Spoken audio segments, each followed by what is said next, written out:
All right, getting to some big breaking updates coming in right now. We're learning that at least 7 people lost their lives and 9 others were injured in a stampede at Baba Siddhnath Temple in Jehanabad district in Bihar. According to the information that we have, the situation is now under control, but the death toll is standing at 7. We will still try to understand what really happened, what led to that stampede in just a moment. But we know that 7 people lost their lives in the Bihar stampede. And this is at a pilgrimage site in Jehanabad in Bihar. This happened on Monday morning, which is today. And the incident has occurred on the 4th Monday of the holy Sawan month, when the rush inside the temple generally increases. I just want to go ahead and see the reactions that are coming in. हाँ, यहाँ पे DM साहब भी आए थे, SP साहब भी आए थे और वो सब विजिट कर रहे हैं, सब जगह देख रहे हैं कि कहाँ पर क्या क्या ये व्यवस्था है कि सारे लोग यहाँ पर पहुँचे हैं। नाम पता का हम लोग उनके परिजन से मिल रहे हैं, सत्यापन कर रहे हैं, उनका फिर विधिवत सम्मत जो भी पोस्टमार्टम होगा हम लोग करवा रहे हैं। अभी शहर क्षेत्र में ही है और सब जगह जहाँ जहाँ जो भी सूचनाएं मिली हैं कि कहाँ कहाँ घायल है, ये विजिट कर रहे हैं सब। यहाँ पे संख्या को लेकर ये किया जा रहा है कि कितनी अभी हमारे पास 7 है।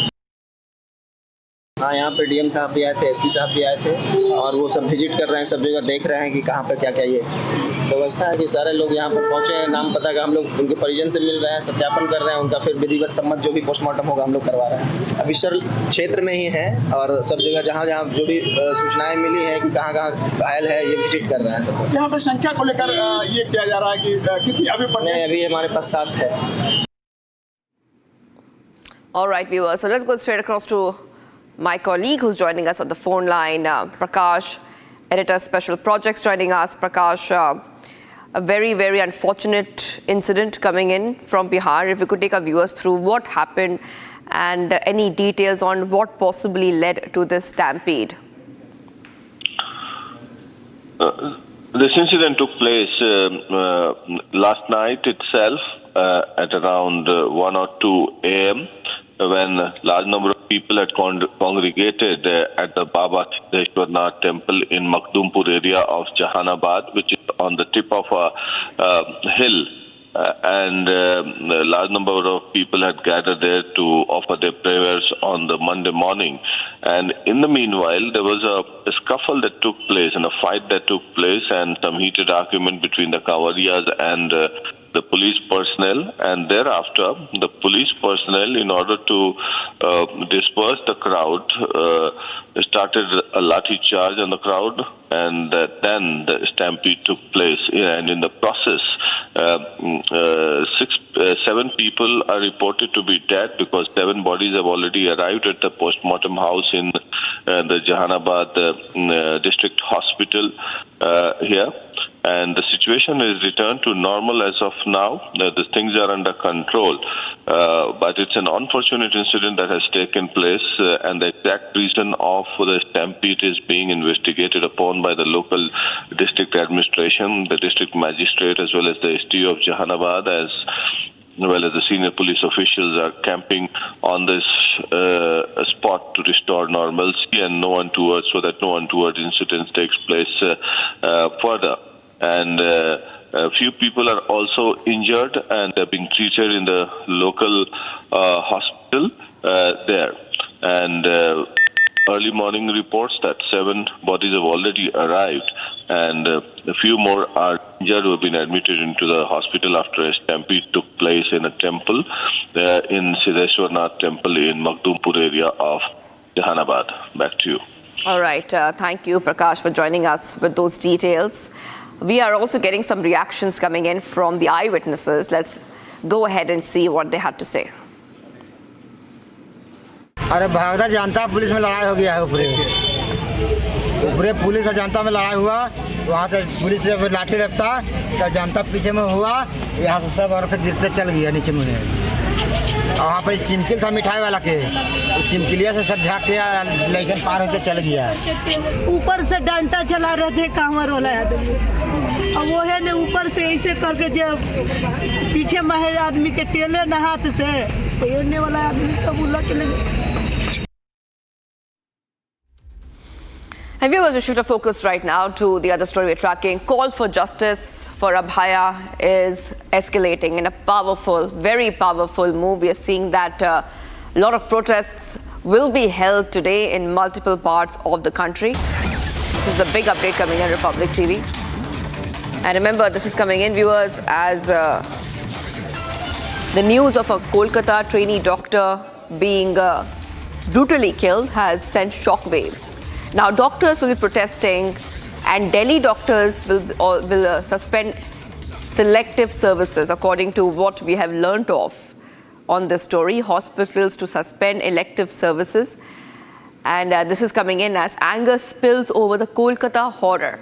The BJP has called for a CBI probe in this case, and the investigation continues. Many people and the BJP asking for answers from the Mamata government over the safety of women in the state of West Bengal. So those are the visuals coming in right now. And in a powerful display of unity and outrage, major government hospitals across Delhi are all set to indefinitely halt all, I repeat, all elective services starting today. The Kerala Government Medical College Teachers Association will also hold a protest amid the clarion call for justice. This action comes in response to the brutal rape and murder of a resident doctor in Kolkata. I believe we have our reporters patched with us, live with us. We have Piyush and Ashwin both joining us live. I'm coming across to you right now, Piyush first, and then I'll come across to Ashwin. Piyush, now we see that doctors all over the country are going to protest because doctors have raised this issue time and again of safety. Let's go ahead to you, Piyush, first and see what is planned in Delhi today. So Shivangi, what I can tell you is that right now I'm reporting from Ram Manohar Lohia Hospital. Now, this is one of the prominent public hospitals over here in Delhi. And while I speak, I would just request my video journalist to show the visuals. Now, yes, owing to a horrific incident, what we have seen in Kolkata, there is now resentment among the resident doctors, I would say, in all across the country and over here in Delhi today also, in order to say that the security of the resident doctors, of the young doctors, need to be enhanced. Today, the resident doctors, at least over here in Delhi, are going to suspend key services that includes the outpatient department services and all the other services, excluding the surgery. However, owing to the strike which has been met by the doctors, you are also seeing that some of the patients, at least over here, are also facing some kind of inconveniences. So yes, there are two sides of it. On one side, the doctors are saying that the security, at least in the public hospitals, need to be enhanced, and this strike is being now called by the Federation of Resident Doctors Association, not only over here in several hospitals in Delhi, but also in parts of Jaipur, Gurugram and all other areas. So yes, you are seeing that while the doctors, the young doctors are expressing their resentment, they are expressing their grievances of how the security needs to be enhanced over here in public hospitals across the country. There is also another side of it, that because of the strike that has been called by the doctors, the patients, normally the impoverished, financially poor patients, are facing some kind of inconveniences. Back to the studio. Right, Piyush. I just want to go across to Ashwin, who's joining us live. Ashwin, take us through what is happening in Kerala today. We know that the Kerala Government Medical College Teachers Association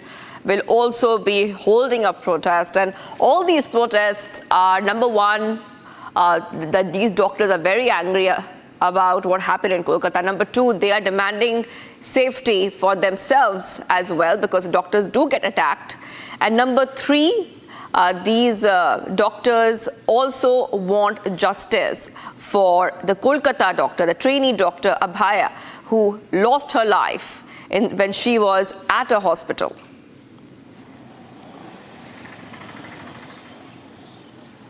Well, Shivangi, today I'm right now standing outside the Thiruvananthapuram Government Medical College, and in a short while at around 10:30, the Kerala Government Medical Teachers Association, along with the Students Association and other related association, including Nursing Association, will be taking out a protest over here in this particular area near the blood bank area, and this is going to happen at 10:30. This is certainly after the horrific incident that happened last Tuesday when a 31-year-old PG resident was brutally raped and murdered, and then accused, who's a civic volunteer, was caught only on Saturday. So this raises the question on the security of these doctors, which has been there in question for a very long time. In fact, the very slogan of Trinamool Congress, Ma Mati Manush, where is Manush, all these things will be questioned certainly in the southern state of Kerala as well. And Kerala is also not new to such incidences. We have seen almost a year ago, Vandana, doctor, was also murdered while she was doing her duty by one accused. Certainly this question of safety of doctors is of prime importance. What I spoke to the KGMCTA officials, and Shivangi, what they stated was that these doctors do not have a safe place to stay in between their work, in between their shift. Some of them work for almost 21 hours on a regular basis. Like in a week, 3 or 4 days, they will work for 20 hours and then rest for 10 hours and then get back to work. So in such a situation, what is the safety that measures that has been put in place? What about the CCTV coverage in these government medical colleges? These are the questions that will primarily be raised. And also, how can the government apparatus raise the security system in various medical colleges to ensure safety of these doctors? Because these doctors who are being trained now, this 31-year-old PG resident, in fact, she has been working there for some time, and within the campus itself, a civic volunteer was able to do this. This gives a larger question on how are these safety functions working, and this is going to be flaring up. And certainly the problems that has been the lack of facilities that has been provided by the government college, which has been run by the Mamata government, certainly will be questioned even in the southern state of Kerala. And at 10:30 today, a massive protest is expected to happen over here, joined by students as well as teachers. And certainly the state of Kerala will be expressing their solidarity with those who have joining. In fact, we are getting information that several other units also of the KGMCT will be taking out their protests in various medical colleges in the state, as well as joining in solidarity with all those protesting doctors from across the country, which makes it a national issue, because the safety of doctors have now been put on high alert after this incident that has taken place. And what is also shocking is that in a hospital, this has happened on Tuesday night, and the culprit was caught only on Saturday. Such a lag is also being questioned. What is the larger question that has been put out is like, how can this such a shoddy work can happen? How can such a shoddy law enforcement can happen inside a college, inside a government medical college, the RG Kar Medical College run by the state government? Certainly it reeks of many problems which exist within the state government system. And now when we see that there's solidarity being expressed, it certainly gives more impetus and may pressurize the state government to take up punitive action against the flawed system. Yes, Ashwin. Thank you for getting us those details. Ashwin and Piyush both reporting live, and once these protests start, viewers, both of them will be on the ground and getting you what the doctors are saying and the call for justice for Abhaya. Now we move ahead, viewers, to the other stories that we are tracking. And viewers, we have to move ahead because we are trying to understand what is happening in Jammu and Kashmir. Security forces have ramped up their efforts to flush out terrorists from a forested region of Anantnag district in Jammu and Kashmir. This escalation marks the third day of the anti-terror operations in the region following an encounter that has already claimed the lives of 2 Jawans and a civilian. So that is the big update we're tracking for you right now. Note that this also comes in the wake of multiple terror activities in the region, and another encounter that began last night in Basantgarh. So Anti-terror operations are continuing, and we're coming to know that another civilian has succumbed to injuries in Srinagar. So we see a uptick of terror activity there in Jammu and Kashmir. Now this is day 3 of the Anantnag anti-terror operations, and those visuals coming in right now on your screens. Let's go straight across to my colleague who's joining us live. Let's go to Arawat, who's joining us live from Akhnur. Arawat has been tracking all the details coming in. Arawat, I'm coming across to you right now. Take us through what is happening. Now we see that multiple anti-terror operations are happening. One is in Anantnag, and one more encounter had begun last night in Basantgarh. Both of these encounters, both of these situations, what is the status currently, and what and who, in fact, which group is behind these terror activities? Yeah, absolutely, Shwagi. We have seen in the South Kashmir's Kokanag area the first encounter. Today is the third day of that operation. We have seen that the Lashkar group was encircled by the security agencies, in which 2 brave hearts of the Indian Army have lost their life while fighting the terrorists, and 1 civilian also succumbed to injuries in the crossfiring. And the massive coordinated search operation is still underway in the South Kashmir's Kokanag area. Senior officials are also present on ground from last 3 days there. And after that, we have seen that another operation which took place in the Jammu region's Kashtawad, where we have seen the exchange of fire took place. After that, the massive search are being carried out, and according to sources, we had learned that the Jaish terrorists were involved in that exchange of fire, and search are being carried in the entire area. And last night, we have seen that there is another operation which is underway in the Udhampur's Basantgarh in the Jammu region. We have seen that the terrorists who fled last week from the encounter, they have been once again encircled by the security agencies. But we have seen that the massive coordinated search operation is still underway in the all place of the Jammu and Kashmir. We have seen that the 3 mega anti-terror operations underway at this moment in the Jammu and Kashmir. If we'll talk about the South Kashmir and Kashtawad, and also in the Basantgarh area of Udhampur, we have seen that the forces are on alert, and we have seen that the intelligence input was received that the terrorists are planning to carry some attacks in the Jammu region as well as in the Kashmir region ahead of the 15th of August. We have seen that the forces are on high alert from the line of control areas to international borders, as well as in the cities and towns of the Jammu as well as in the Kashmir Valley. We have seen yesterday that the senior Jammu and Kashmir police officials were also present at the operation sites at all the 3 places where the ongoing operation is going on. Also, we have seen that the sniffer dogs also present into this operation in the South Kashmir's Kokanag, and also drone surveillance are being done at the deep and dense forests. We have seen that all the 3 operations were halted for the light issue in the yesterday night, but these operations have once again started with the first light, and the massive combing operation is going on. It was a bit challenging and difficult for the forces to carry such operations in the deep, dense forests, but the security forces are taking all the precautionary measures and conducting all the 3 mega anti-terror operations in Jammu and Kashmir right now. Back to Shwanki. Yes, Arawat, thank you for getting us all those details. We'll be coming back to you as anti-terror operations continue. We have to move ahead right now to some of the other stories we are tracking. As separate encounters rage in the valley with 2 soldiers and a civilian losing their lives in Anantnag, the Director General of Police, R.R. Swain, held a meeting with the village defense groups in the Samba district of Jammu and Kashmir. Swain said more defense groups would be raised in areas prone to infiltration and would be equipped with more firepower to tackle infiltrators and terrorists. Here's a report.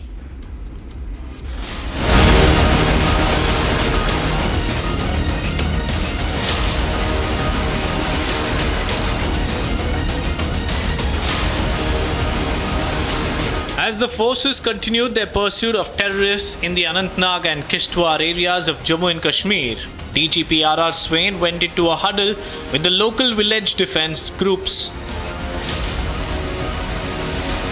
Speaking to reporters after the meeting, the DGP said the village defense groups would be boosted with better firepower to thwart terrorists and infiltrators.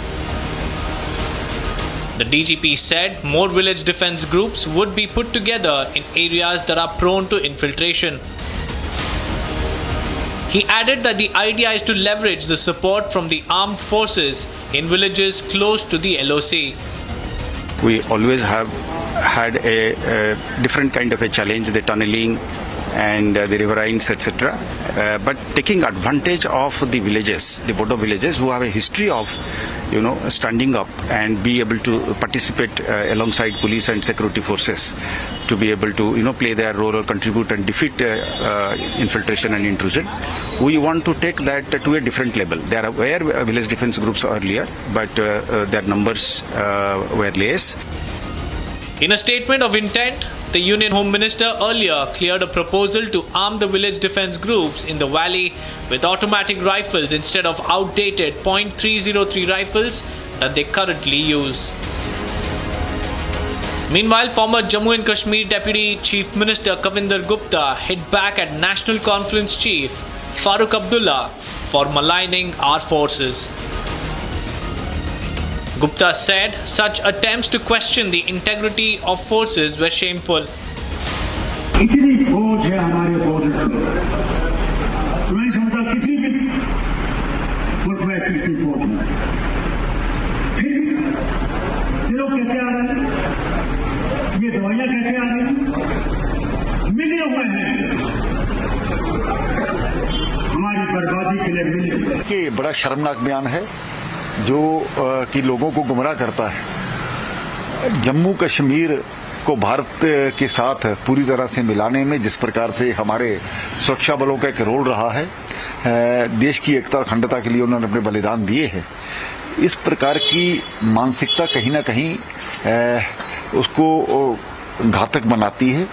ये सोच अच्छी नहीं है। 3 पीढ़ियां भारत के संविधान की कसम लेकर के जम्मू कश्मीर में राज करती रही। ये आज से नहीं शुरू हुआ जो उनकी सोच है, ये फारूक अब्दुल्ला के समय, ये अपने शेख अब्दुल्ला के समय से थी, जब उन्होंने कबायलियों को भी समर्थन एक तरह से किया था। As the forces wage an all-out war on terrorists in the valley, the need of the hour is for our netas to stand with them and not doubt their service to the nation. And viewers, at a time when our brave Jawans are risking their lives to safeguard our nation, their sacrifices have been met with political controversy. As the forces intensify their operation in Anantnag, Farooq Abdullah's shocking comments have ignited a storm of criticism. Crossing the line once again, National Conference Chief Farooq Abdullah alleges that our forces are colluding with terrorists, and when he was sought a clarification, Farooq remains defiant and asks, what's so controversial? Here's the story.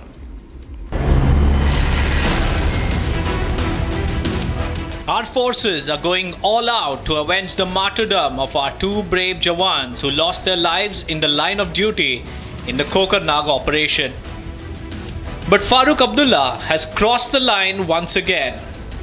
इतनी फौज है हमारे border पर, तो नहीं समझता किसी भी मुल्क में ऐसी इतनी फौज है। फिर ये लोग कैसे आ रहे हैं? ये दवाइयाँ कैसे आ रही हैं? मिले हुए हैं, हमारी बर्बादी के लिए मिले हुए। He remains unapologetic and defiant despite the backlash. मुझे हैरानी है कि कंट्रोवर्शियल स्टेटमेंट किसने किया है, क्या है, क्या है कंट्रोवर्शियल इसमें? सवाल इस बात का है, ये जो दवाइयां आती हैं कहां से आ रही हैं? ये जो आज मिलिटेंट्स, मैं समझता हूं ये करीबन 200-300 से कम नहीं होंगे, कैसे आए, कहां से आए? आसमान से तो नहीं गिरे? The BJP has hit out, calling the shameful politics over our forces. 1947 से लेकर के आज तक जो इनके पिता दादा ने सब कुछ किया है, ये उसी का परिणाम है कि इस प्रकार की हालत यहाँ पर बना के रखी है। सत्ता में रह चुकी हैं, भारत के संविधान की कसम खा चुकी हैं, लेकिन जब ये सत्ता से बाहर होते हैं तो इस प्रकार की बातें करते हैं। आज भी इनका दिल हिंदुस्तान के लिए नहीं, पाकिस्तान के लिए धड़कता है। As the forces wage an all-out war on terrorists in the valley, the need of the hour is for our netas to stand with them and not doubt their service to the nation.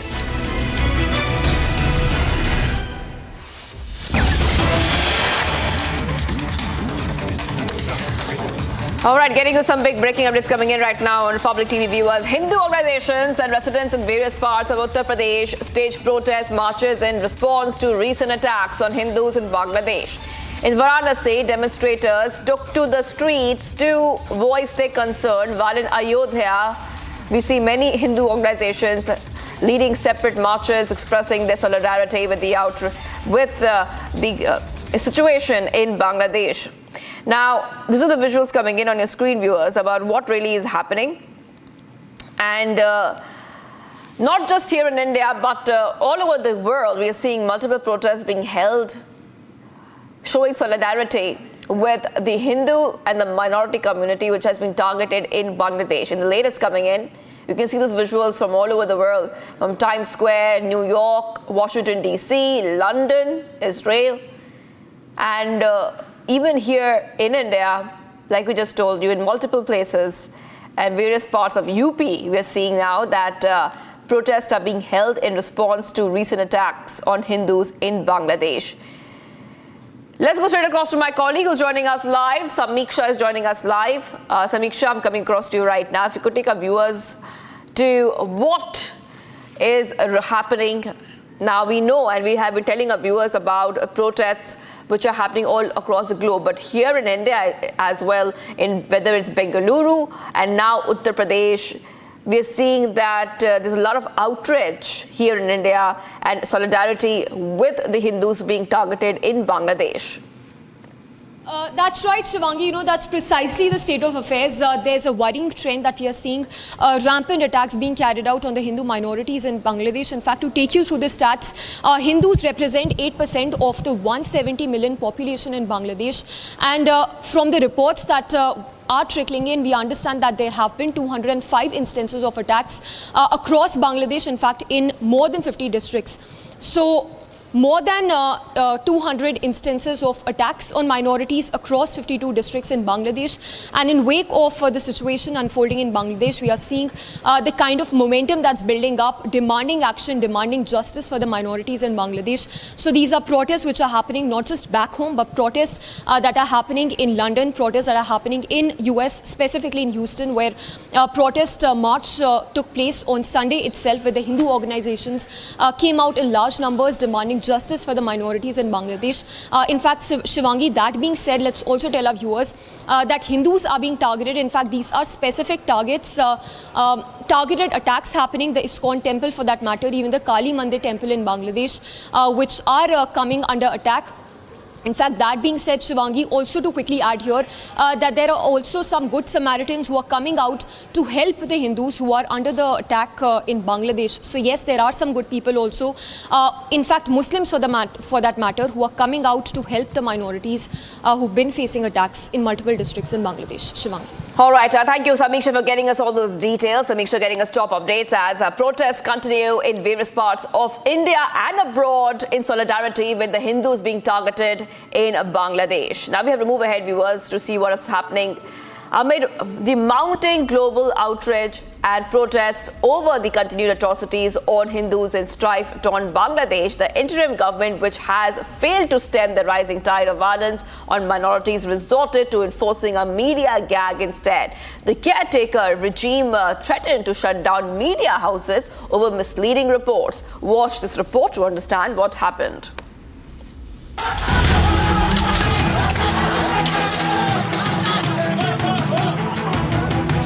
Failing to curb the unspeakable violence and terror unleashed on minority Hindus in Bangladesh, the interim government has threatened to shoot the messenger instead. Amid mounting global concern and widespread protests over the plight of the minorities in the besieged nation, the caretaker regime enforced a gag on media houses. The regime, headed by Nobel laureate economist Muhammad Yunus, threatened to shut down media houses over claims of putting out misleading reports. Claiming misinformation, the Home Affairs advisor in the interim regime said the country cannot come out of the ongoing turmoil and make forward strides if the media doesn't put out the truth. Meanwhile, the incidents of mob attacks on minority Hindus and the wanton arsoning of their properties and places of worship continued to invite global fury. As the new Bangladesh regime battles a rising tide of minority hate and genocide, the big question is, can a media blackout or a gag hide the uncomfortable truth?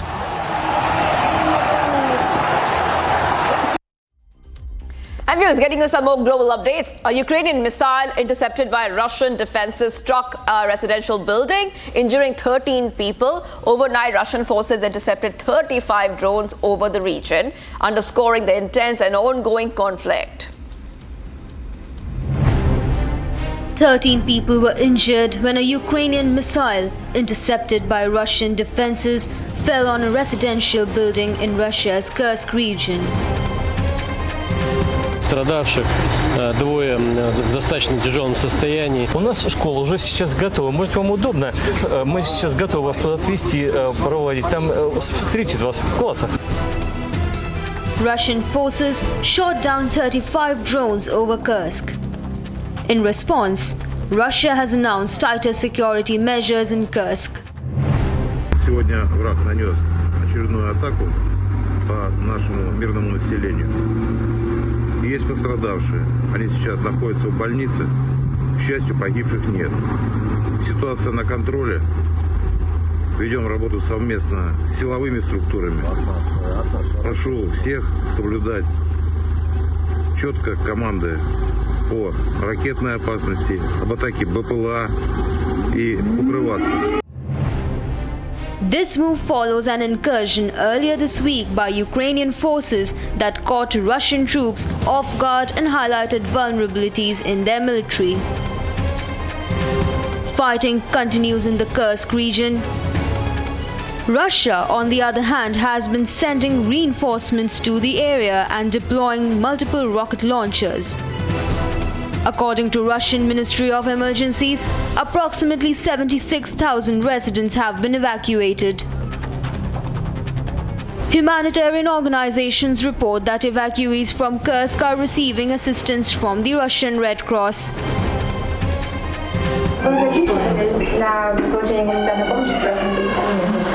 Смотрите, я сейчас объясню. ВКонтакте есть Российский Красный Крест Курской области. Там нажимаете подробную информацию, там есть номер. На этот номер в WhatsApp вы указываете фамилию, имя, отчество всех членов семьи, с кем приехали, возраст. Red Cross workers have been visiting temporary shelters and discussing the essential needs of those displaced. As the situation in Kursk region remains tense, the efforts are ongoing for managing the crisis of the displaced residents. And viewers, a devastating development. An Israeli airstrike on a school-turned-shelter in Gaza has resulted in at least 80 casualties. International condemnation is mounting as the conflict intensifies. Here's a report on what the various leaders have to say.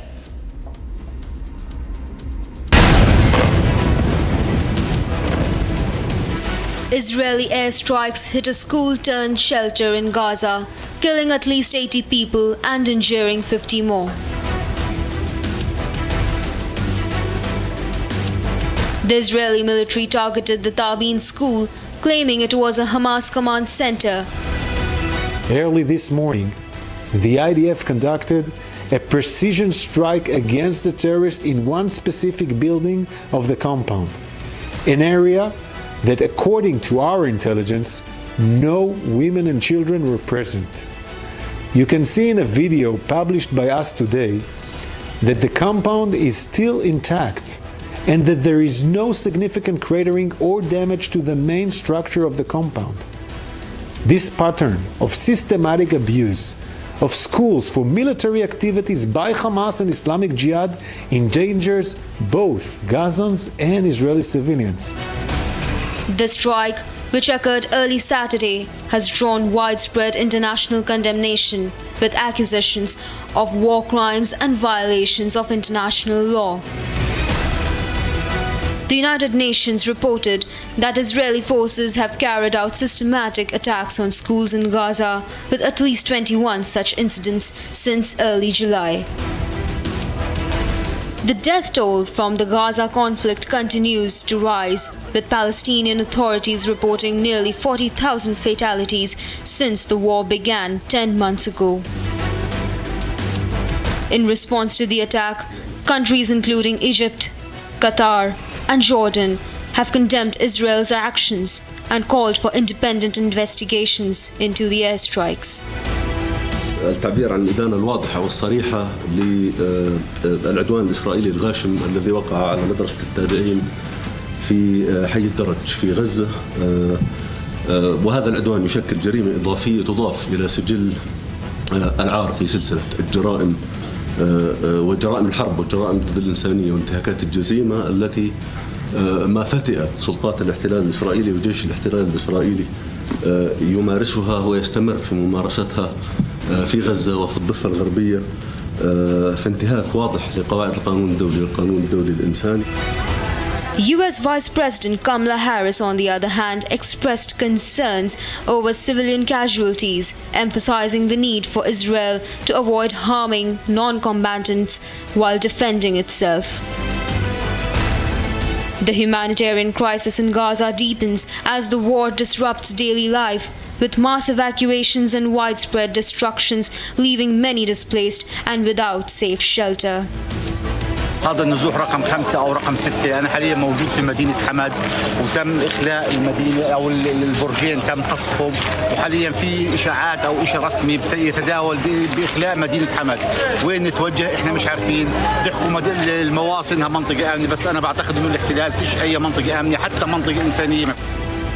Efforts to mediate a ceasefire continue, but the conflict's escalation threatens regional stability, drawing in various international players and exacerbating the crisis.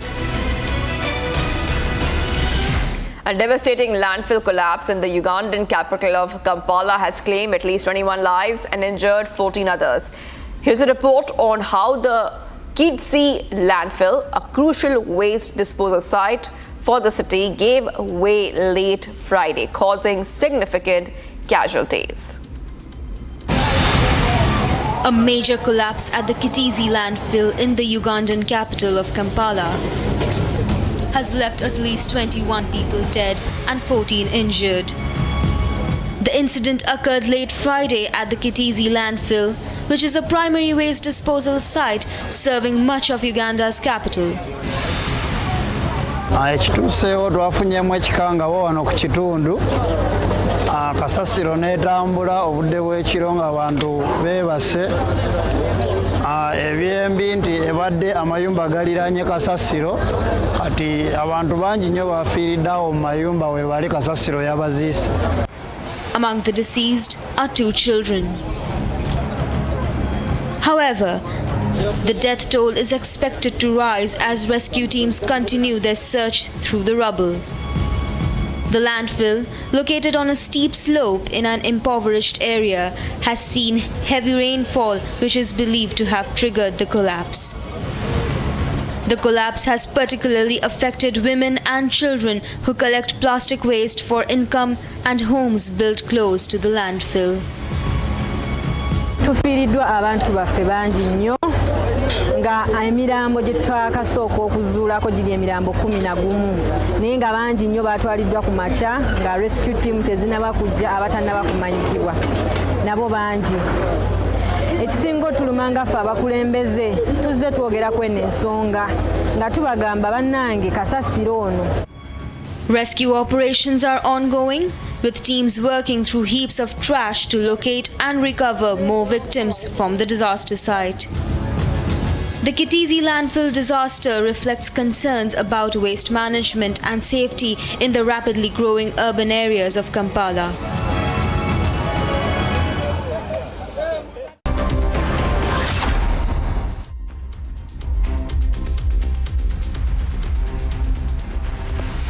Welcome back, viewers. In Belgrade, tensions are rising as a significant protest against the Serbian government's planned lithium mining project has led to the arrest of 14 individuals. Demonstrators are calling for the cancellation of the project due to environmental concerns, while President Alexander Vučić has now described the unrest as an attempt by a minority to overrule the majority. After an uproar of protest in Belgrade, 14 people were apprehended for suspected acts of felony. 14 lica zbog postojanja osnovane sumnje da su izvršili krivična dela, 3 zbog sumnje da su izvršili prekršaje i 2 lica koje su strani državljani zbog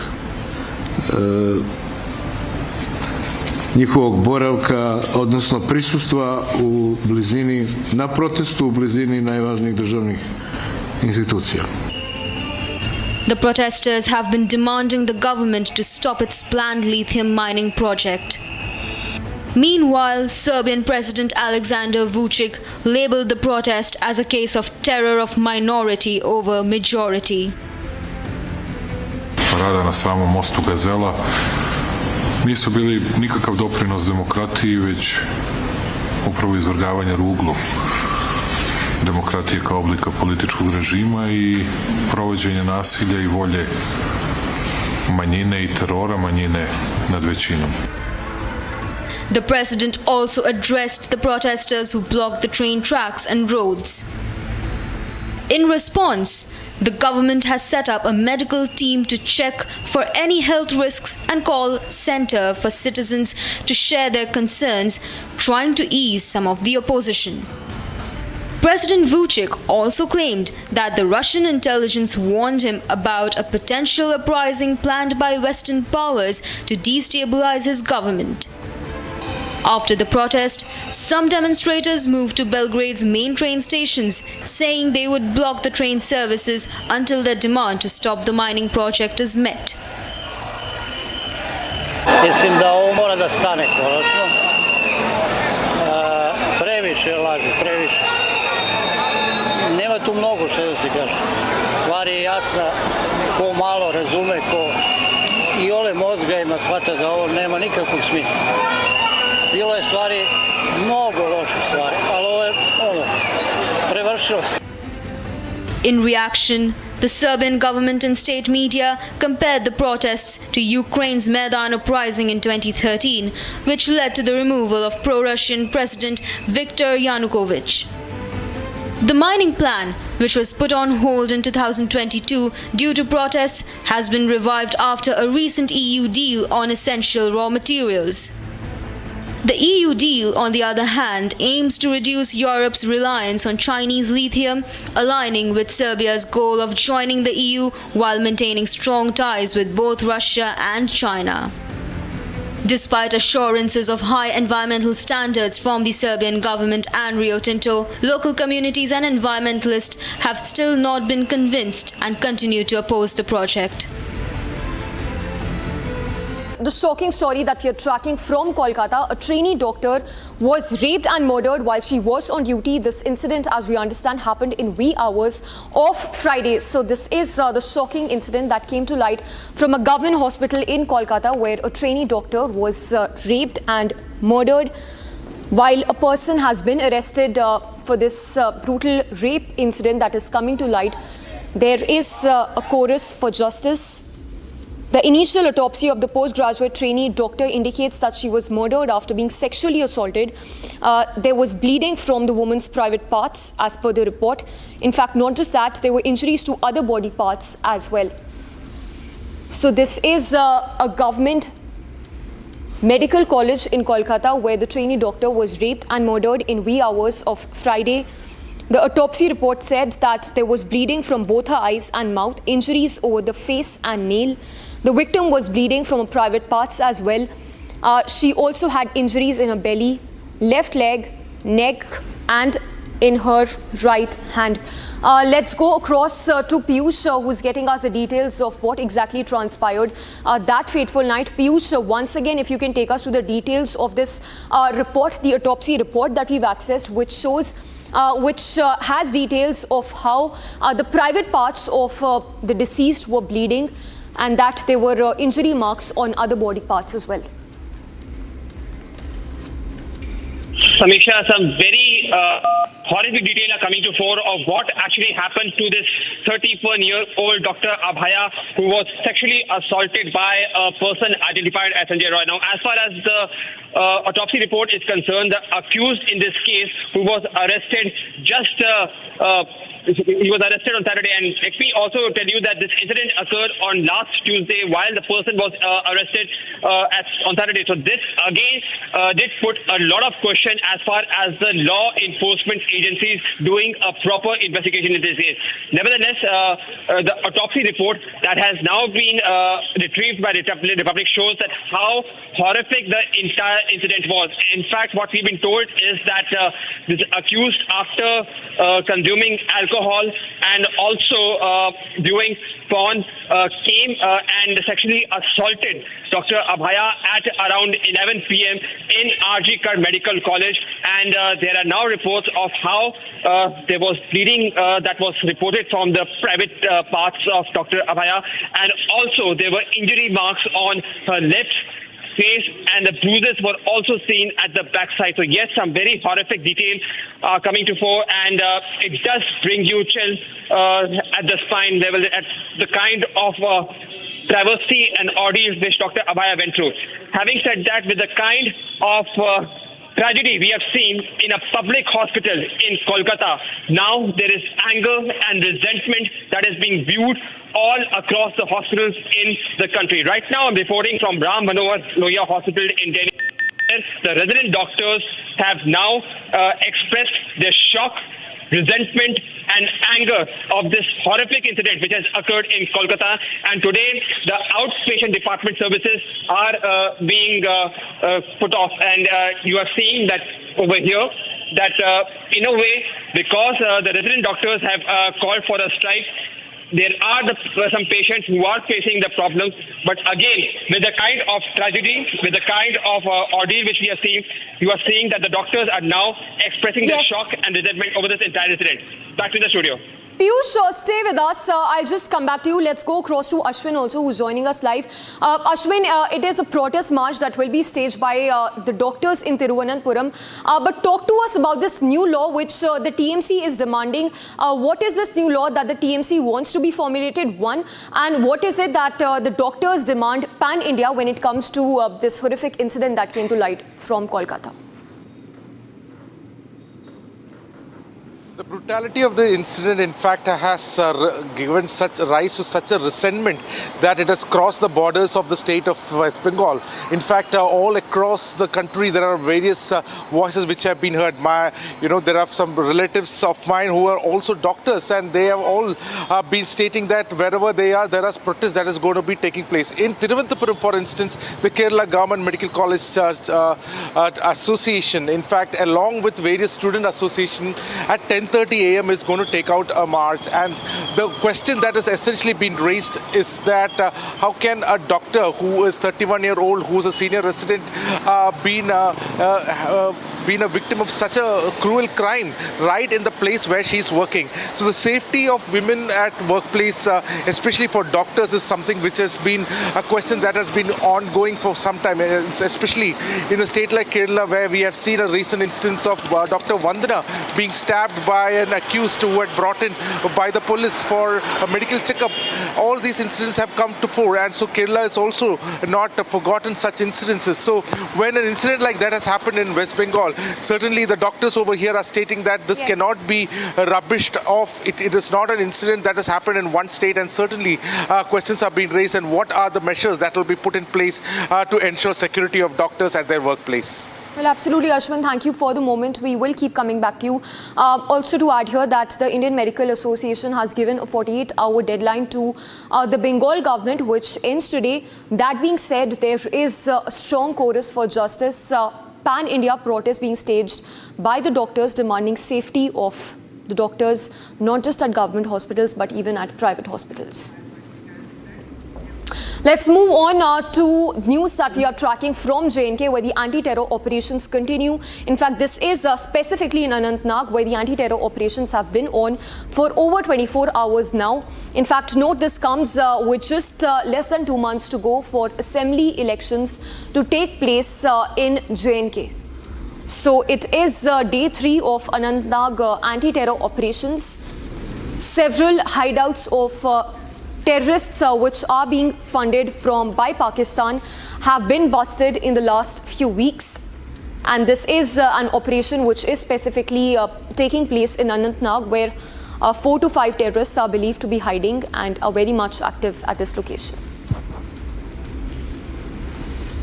We'll try and go across to Gursimran and Arawat also in just some time from now. But these are deferred visuals from Anantnag region, where the anti-terror operations have been on for over 48 hours now. 4 to 5 terrorists are believed to be hiding in the thick foliage of this region. Let's go across to Arawat, who's been reporting live very close to the location where the anti-terror operations have been underway. Arawat, take us through the details known about these terrorists who are believed to be hiding in the thick foliage of this region.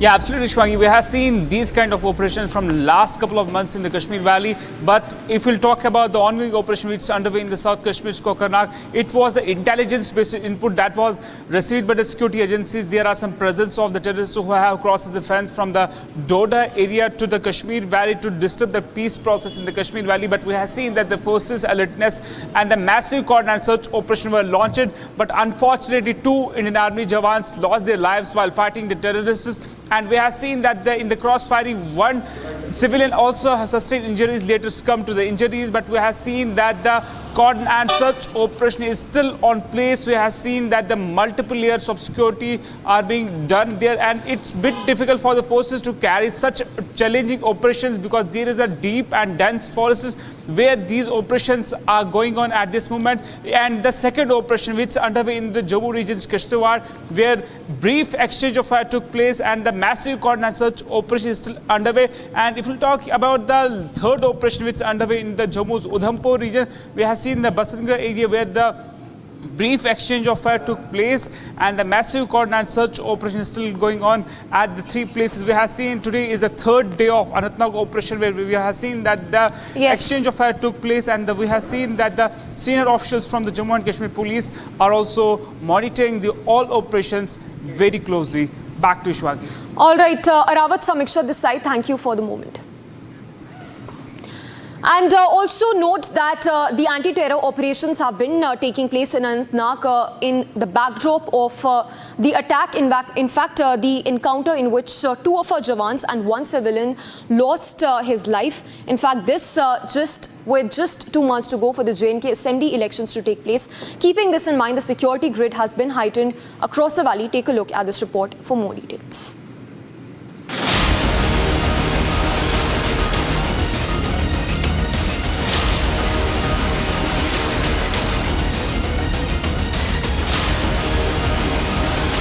As the forces continued their pursuit of terrorists in the Anantnag and Kishtwar areas of Jammu and Kashmir, DGP R.R. Swain went into a huddle with the local village defense groups.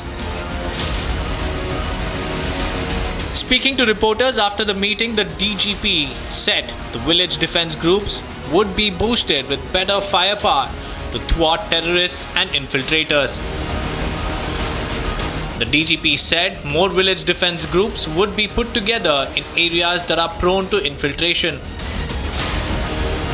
He added that the idea is to leverage the support from the armed forces in villages close to the LOC. We always have had a different kind of a challenge, the tunneling and the riverines, etc.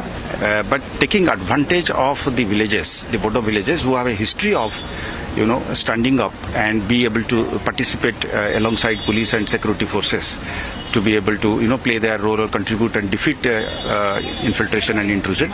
We want to take that to a different level. There were village defense groups earlier, but their numbers were less. In a statement of intent, the Union Home Minister earlier cleared a proposal to arm the village defense groups in the valley with automatic rifles instead of outdated .303 rifles that they currently use. Meanwhile, former Jammu and Kashmir Deputy Chief Minister Kavinder Gupta hit back at National Conference Chief Farooq Abdullah for maligning our forces. Gupta said such attempts to question the integrity of forces were shameful.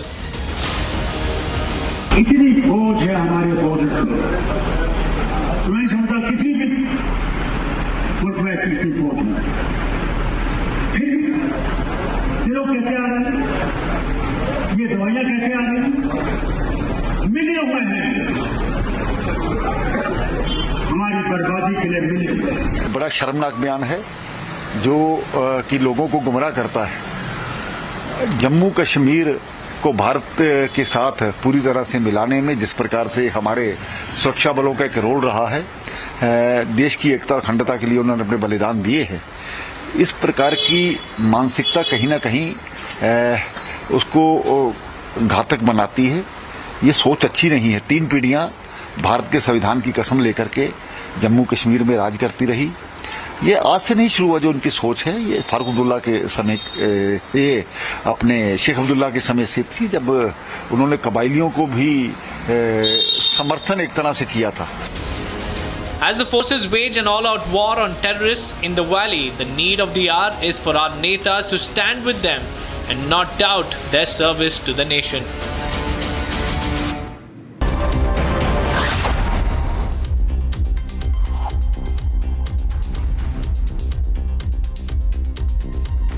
Now, amid rampant attacks on Hindu minorities in Bangladesh that represent 8% of the 170 million population in Bangladesh, the interim government in Bangladesh is struggling to contain the situation. In fact, in the latest statement that has now come in from the interim government of Bangladesh, it says that it wants good relations both with India and China.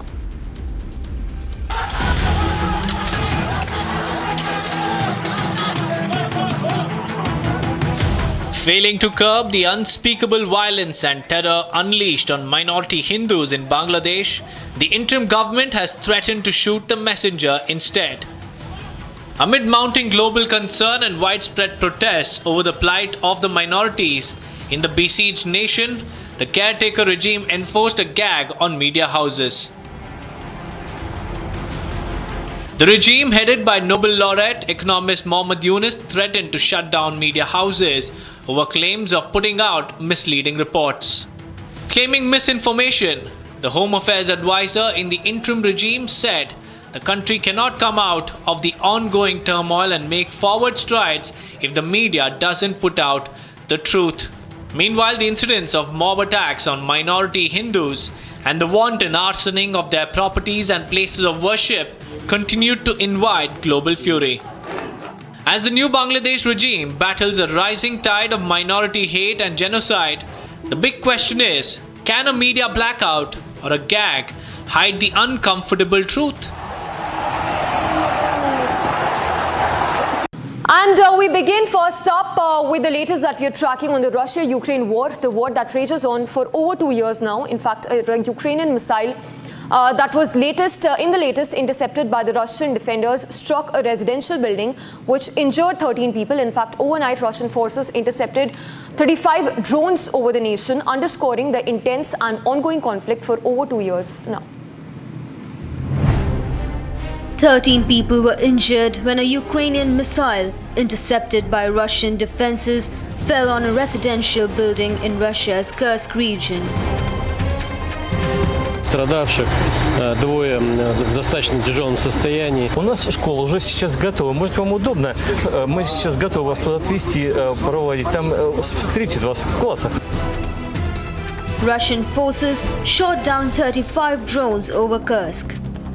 In response, Russia has announced tighter security measures in Kursk. Сегодня враг нанес очередную атаку по нашему мирному населению. Есть пострадавшие. Они сейчас находятся в больнице. К счастью, погибших нет. Ситуация на контроле. Ведем работу совместно с силовыми структурами. Прошу всех соблюдать четко команды о ракетной опасности, об атаке БПЛА и укрываться.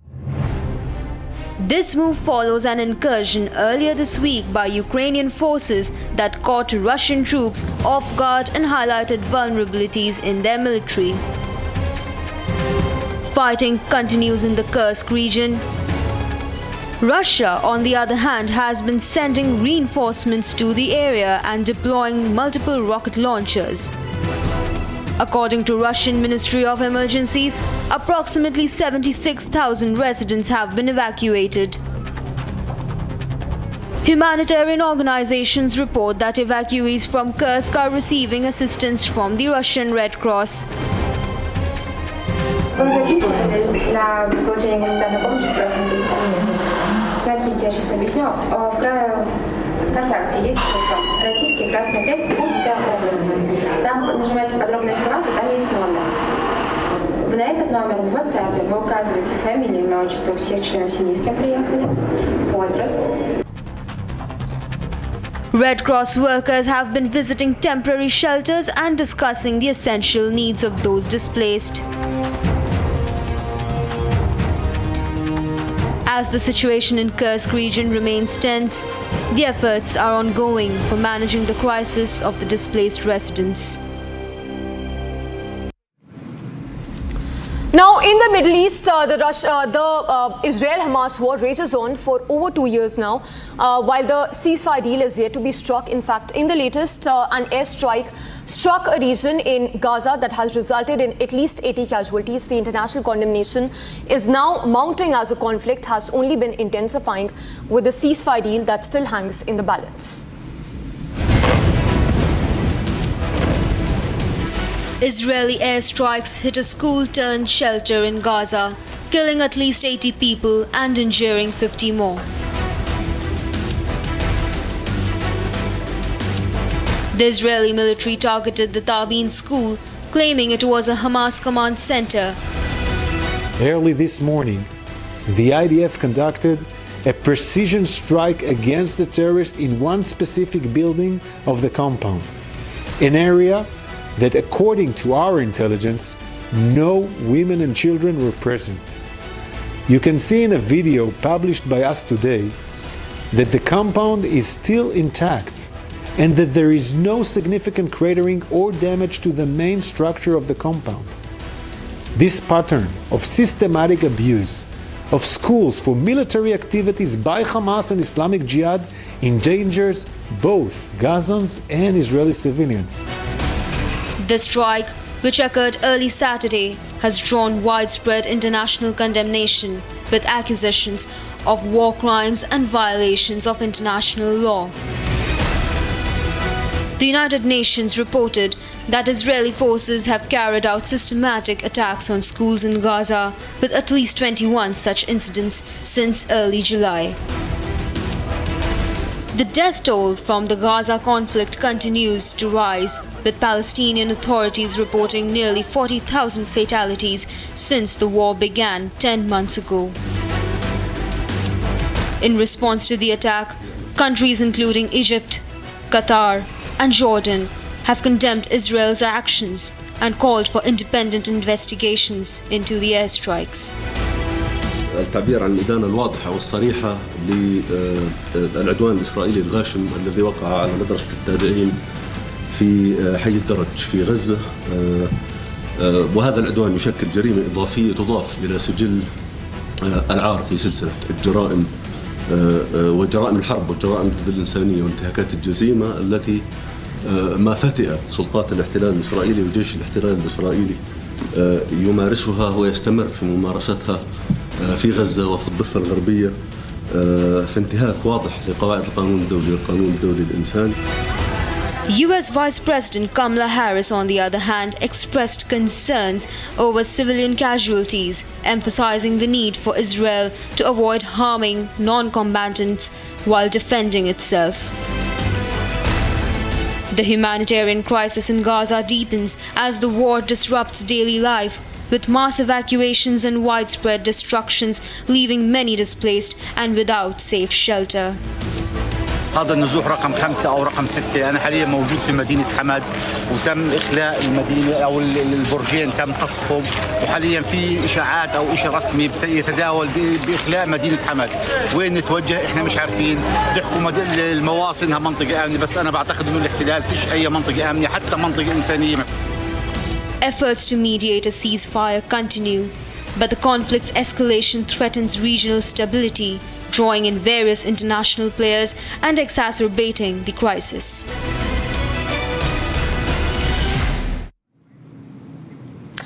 And in news that is coming in from East African country of Uganda, where a landfill collapse tragedy led to loss of 21 lives and 14 injuries. Take a look at this report for more details. A major collapse at the Kitizi landfill in the Ugandan capital of Kampala has left at least 21 people dead and 14 injured. The incident occurred late Friday at the Kitizi landfill, which is a primary waste disposal site serving much of Uganda's capital.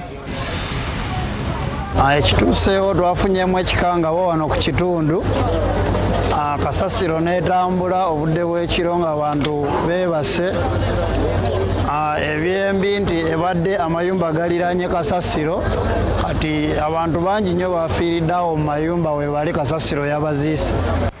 Among the deceased are 2 children. However, the death toll is expected to rise as rescue teams continue their search through the rubble.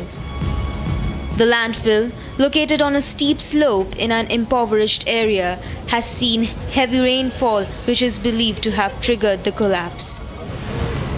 The collapse has particularly affected women and children who collect plastic waste for income and homes built close to the landfill.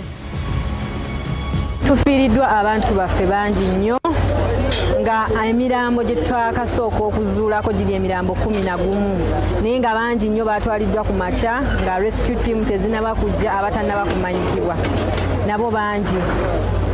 Ekisinga otuluma nga ffe abakulembeze tuzze twogerako eno ensonga nga tubagamba bannange kasasiro ono. Rescue operations are ongoing, with teams working through heaps of trash to locate and recover more victims from the disaster site. The Kitizi landfill disaster reflects concerns about waste management and safety in the rapidly growing urban areas of Kampala. And in news that we are tracking from Serbia's Belgrade, where hundreds and thousands of people protested over lithium mining. In fact, this is the controversy which is related to the EU deal also that's now been struck. Take a look at this report. After an uproar of protest in Belgrade, 14 people were apprehended for suspected acts of felony. 14 lica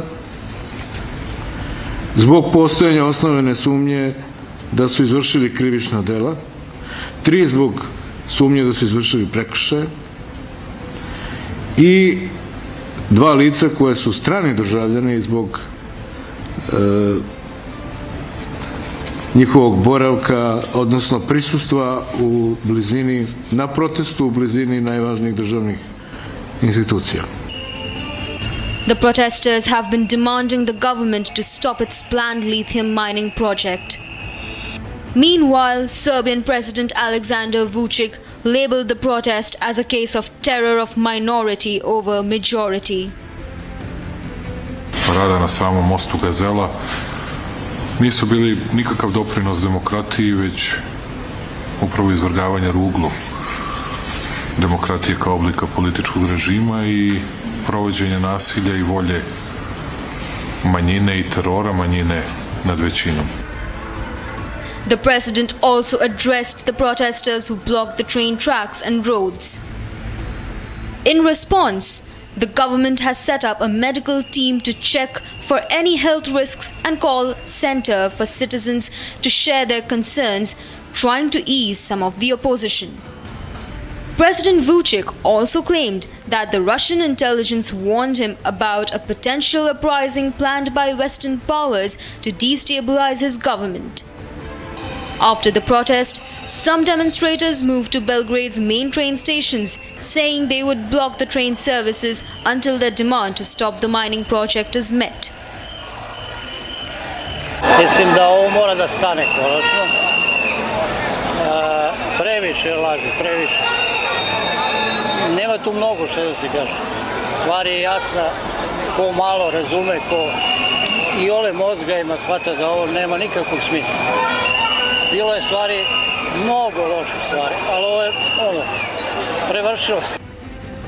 In reaction, the Serbian government and state media compared the protests to Ukraine's Maidan uprising in 2013, which led to the removal of pro-Russian President Viktor Yanukovych. The mining plan, which was put on hold in 2022 due to protests, has been revived after a recent EU deal on essential raw materials. The EU deal, on the other hand, aims to reduce Europe's reliance on Chinese lithium, aligning with Serbia's goal of joining the EU while maintaining strong ties with both Russia and China. Despite assurances of high environmental standards from the Serbian government and Rio Tinto, local communities and environmentalists have still not been convinced and continue to oppose the project. And in news from the US, where a tragic house explosion in Maryland left one person dead and 2 others injured, the investigators are now working to determine how many houses were damaged and how far the blast radius was. A devastating house explosion in Maryland's Bel Air has claimed 1 life and injured 2 others. As per reports, the blast was a result of a massive gas leak. It was 6:45 a.m. in the morning on Sunday. Typically, we're not up at that point in time. We're getting ready for church about 7 a.m., but we were woken with a huge, ginormous shake on our building. We're in a top floor of a condo building with no elevator, so the whole building was shaking. We are about 0.3 miles from where the blast happened, and I thought it was a major earthquake. The State Fire Marshal's office confirmed significant damage to nearby homes from the explosion.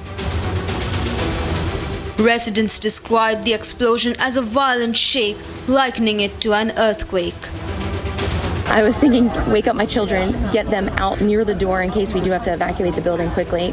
It's definitely a need to evacuate the building. The building was shaking. There was a lot of turmoil in the neighborhood, you could see, because I looked out the window right away to see if I could see anything that happened. And there were people in the street in front of our condo building. They had already evacuated the building and were looking up at the buildings. And the buildings sustained, structural damage. So all the roof of the condo buildings buckled, and the siding and the aluminum has fallen down from the structural damage. The explosion caused severe damage, with aluminum siding falling from nearby buildings. We live in all brick condo buildings, so it's all brick, and it was still enormous amounts of shaking. To the point where we have large AC vents in the side of the building, and the AC vents popped out the sides.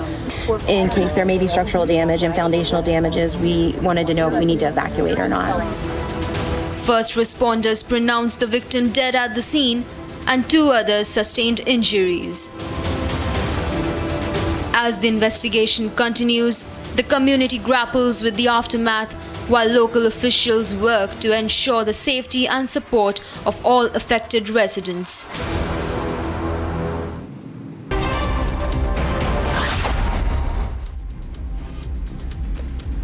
And in news that we are tracking in our business segment, the electric vehicle segment has shown a mixed results for July this financial year, with a monthly growth but an overall yearly decline. In fact, leading automakers Tata Motors, MG Motors and Mahindra have all responded varying performance.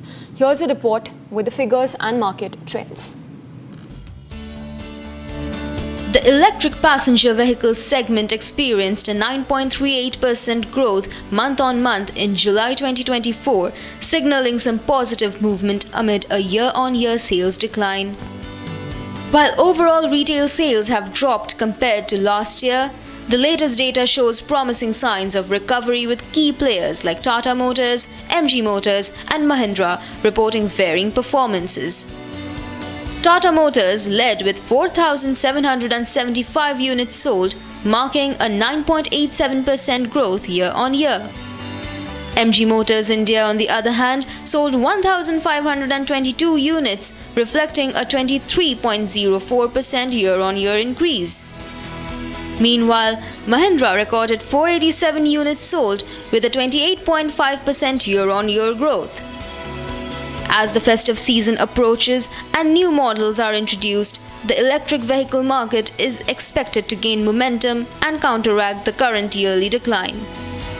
With ongoing developments and strategic launches from major manufacturers, the future looks promising for the electric passenger vehicle segment in the coming months. And the Paris Olympics has ended and Los Angeles is now set to host the next Olympics after 4 years' time. India has bagged a total of 6 medals. Take a look at this report with the highlights from the Paris Olympics.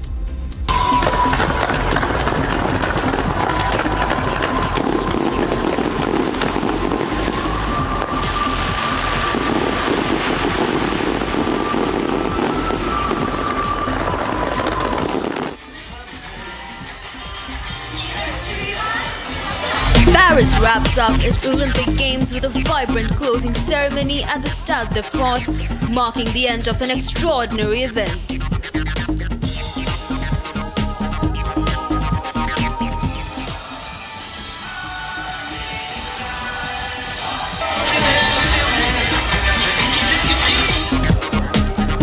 Indian athletes Manu Bhaker and PR Srijesh were honoured as flag bearers for the closing ceremony, representing India with pride.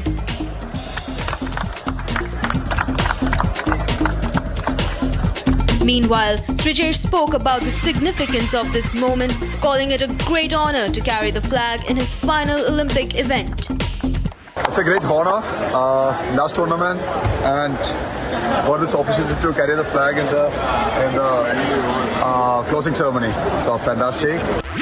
As the night progressed, golden fireworks illuminated the sky of Paris.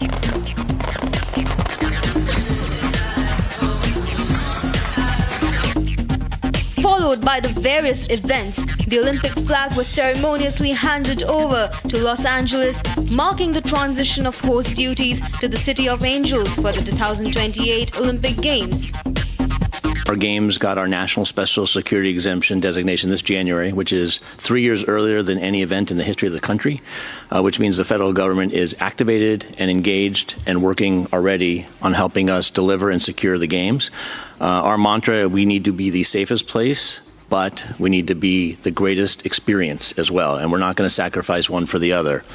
There's a team of people here from all levels of our public safety cooperative observing and engaging, and we are going to be incredibly diligent in that. And to your point about events, the Olympics is not a normal event. It doesn't matter in what time it operates and what city it is. The benefit in LA is we have lots of incredibly big global events, and so we are used to different security protocols for those events. Thousands of athletes and spectators came together, dancing and cheering as they celebrated the successful conclusion of the Games. The event wraps up 2.5 weeks of remarkable sports and celebrations, leaving a lasting impression on the athletes and fans.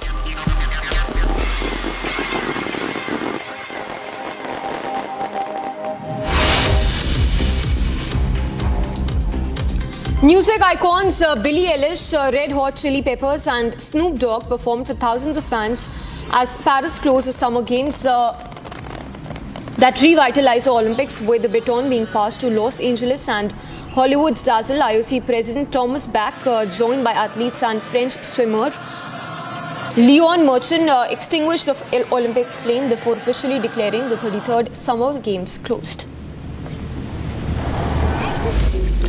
India's Manu Bhaker and PR Srijesh, who were announced as official flag bearers for the Paris Olympics, were felicitated by the IOA. Indian men's hockey team goalkeeper PR Srijesh called it a great honour, saying that he was proud of the opportunity to carry India's flag in the closing ceremony.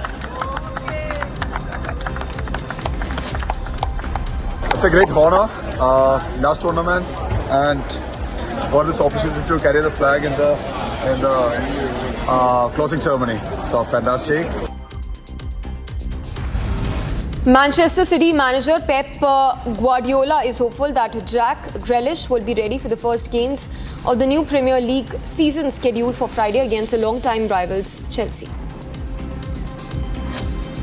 In the season happened many times that, discomforts, injuries, and try to as fast as possible. That's why we didn't want to take a risk that maybe against Chelsea we'll be ready. I'm pretty sure Ipswich Town will be ready, and otherwise he's injured to now. The 3 weeks or month is out of the position. In a fantastic crossover between cricket and popular US sport baseball, India's T20 international captain Surya Kumar Yadav was honored during his visit to Yankee Stadium in New York City.